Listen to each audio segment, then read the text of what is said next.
Hi there everyone, welcome to my channel. So in this video, we will talk about a brief history of Kotlin programming language. Before we start, I would like to say thank you so much to all my viewers, silent viewers, and supporters in my channel. Thank you for watching my videos. If you are new with my channel and then you like this video, please hit the like button. Don't forget to share and please support my channel guys by clicking the subscribe button. So let's begin. Kotlin programming language is one of the most popular programming languages nowadays. It is used primarily in creating Android applications and iOS applications. So for mobile development, Kotlin is primarily being used. So in this video, we will talk about a brief history of this popular language. History of Kotlin programming language. Kotlin is a statistically typed programming language that was first developed by JetBrains, a software development company known for creating popular development tools like IntelliJ, IDEA. Kotlin was officially announced to the public in July 2011 and has since gained significant popularity, particularly in the world of Android app development. Here's a brief history of Kotlin. Number 1. Origin and development. Kotlin was created as a response to the limitations and shortcomings of existing programming languages used in the Java Virtual Machine or JVM ecosystem, particularly Java itself. The project started in 2010 when JetBrains initiated the development of Kotlin with the goal of making it more expressive, concise, and safe, while still being fully interoperable with Java. Number 2, public announcement. July 2011, Kotlin was publicly announced by JetBrains at the JVM Language Summit. Number 3, open source. February 2012. In February 2012, JetBrains made Kotlin open source by releasing it under the Apache License 2.0.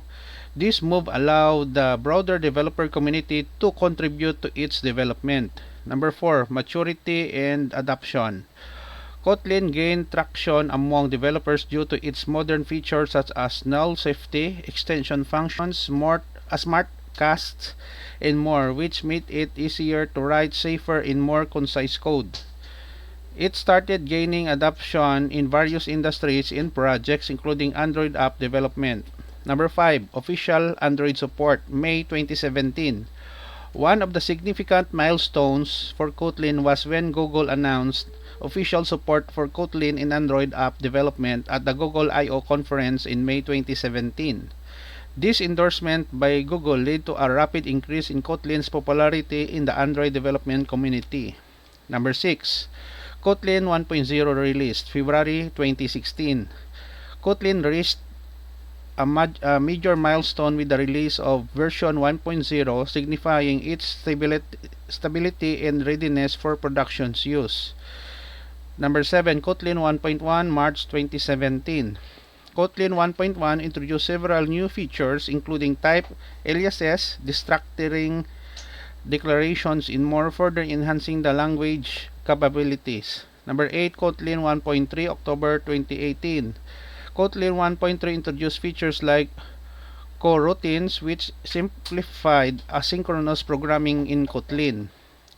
Number 9, ongoing development. Kotlin continues to be actively developed and improved by JetBrains and the open source community. New features, enhancements, and improvements are regularly added to the language. Number 10, Kotlin Native and Kotlin JS. Kotlin's versatility extends beyond the JVM. Kotlin Native and Kotlin JS enable developers to write Kotlin code for native platforms and web development. Kotlin has become a popular choice for both Android app development and server-side development, and its growth shows no sign of slowing down.